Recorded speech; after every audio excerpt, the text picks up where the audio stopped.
যুক্তরাষ্ট্রে জীবনযাত্রার ব্যয় ও করের চাপ বাড়তে থাকায় অনেক আমেরিকান কম খরচে ও কর সুবিধাপন্ন দেশে যাওয়ার কথা ভাবছেন। যুক্তরাষ্ট্রভিত্তিক বিভিন্ন গণমাধ্যমে এমন তথ্যই জানানো হয়েছে। প্রতিবেদনগুলোতে উল্লেখ করা হয়েছে 2025 থেকে প্রায় 2 লাখের মতো মার্কিনই অন্য দেশে পাড়ি জমিয়েছেন। সুব্রত চৌধুরী রিপোর্ট। অর্থনৈতিক চাপে থাকা অনেক আমেরিকান এখন কম খরচে ভালোভাবে জীবনযাপনের আশায় কর সুবিধা সম্পন্ন ছোট ছোট দেশে ভিড় জমাচ্ছেন, যেখানে জীবনযাত্রা তুলনামূলক সহজ ও সাশ্রয়ী। নিউ ইয়র্ক পোস্ট, গার্ডিয়ান সহ বেশ কয়েকটি যুক্তরাষ্ট্র ভিত্তিক গণমাধ্যমে এমন প্রতিবেদন প্রকাশ করেছে, যেখানে আন্তর্জাতিক বীমা প্রতিষ্ঠান উইলিয়াম রাসেলের গবেষণা তুলে ধরা হয়েছে। প্রতিবেদন অনুযায়ী 2025 সালে 1,80,000-এর বেশি আমেরিকান বিদেশে পাড়ি জমিয়েছেন। এর প্রধান কারণ হিসেবে বলা হচ্ছে রিমোট কাজের সুযোগ, উচ্চ জীবনযাত্রার ব্যয় এবং কম করের সুবিধা। গবেষণায় করের হার, গড় বেতন, বাড়ি ভাড়া, ইউটিলিটি খরচ, সম্পত্তির দাম এবং জীবনযাত্রার ব্যয় বিবেচনা করা হয়েছে।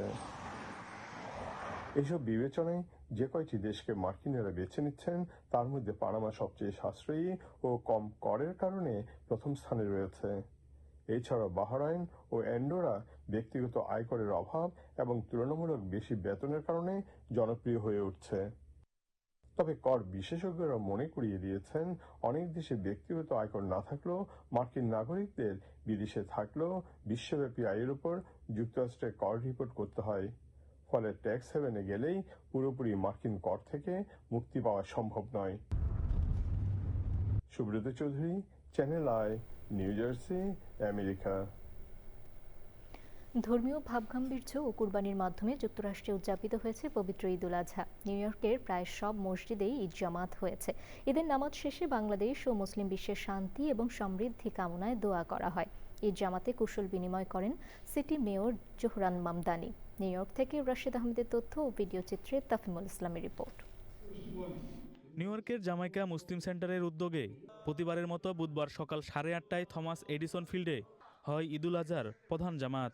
ঈদের নামাজের আগে মুসলিমদের সঙ্গে কুশল বিনিময় করেন রাজনৈতিক ব্যক্তিবর্গ।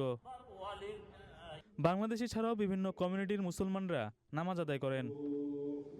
ইউএস এর ভিতরে বাঙালি কমিউনিটির এত বড় ঈদের জামাত, এটাই একমাত্র এবং এটাই সবচেয়ে বড় ঈদের জামাত। এখানে আমাদের ফুল কমিউনিটি সবাই একসাথে আমরা এখানে ঈদ উদযাপন করছি, নামাজে আসছি, বড় জামাতে শরীক হচ্ছি। জেএমসি যে মুসলিম সেন্টার, এটা অনেক এক্সপেনশন কাজ চলছে, সো আমি আশাবাদী যে ওখানে ইনসাইডে অ্যাকোমোডেট করতে পারবে almost 3,000 to 4,000 people next year. এবং তারপরের বছর থেকে আপনার ওয়েদারটা ঠান্ডার দিকে চলে যাবে, তখন পড়া হবে কিনা জানি না।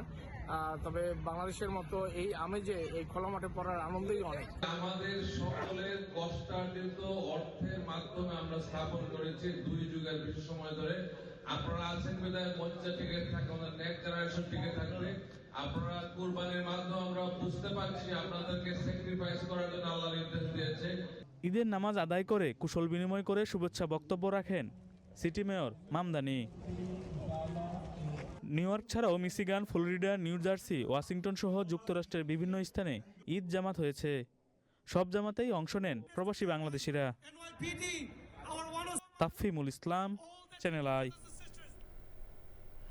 নিউ জার্সি রাজ্যের প্রাইমারি নির্বাচনে লড়ছেন সুব্রত চৌধুরী ও লাকি চৌধুরী। আগামী 2রা জুন মঙ্গলবার অনুষ্ঠেয় নির্বাচনে আটলান্টিক কাউন্টির ডেমোক্রেটিক কমিটি পার্সন পদে জয়ী হওয়ার লক্ষ্যে তারা নির্বাচনে লড়ছেন। Subrata Bangladesh association of South Jersey poets collective NAACPর সাথে ওতপ্রোতভাবে জড়িত। লাকি চৌধুরী আটলান্টিক সিটি গভর্নমেন্টের অধীনে মার্কেন্টাইল ও লাইসেন্সিং বিভাগে কর্মরত আছেন।